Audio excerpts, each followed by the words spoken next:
pull the trigger, the firing pin hit, nothing happened. I think the statistic is something like 80% of the ones where that happens. If you hit it again, it'll fire. That's what I did. So I exploded it again, it fired, boom, okay. The second one was with a name brand ammunition that I bought, practice ammunition, but still the name brand manufacturer.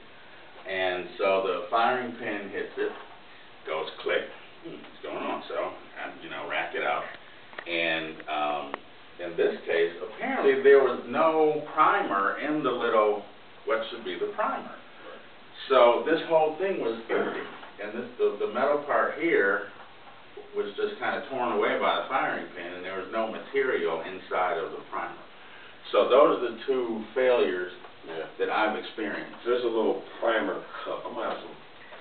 He's getting into my material, but that's all right.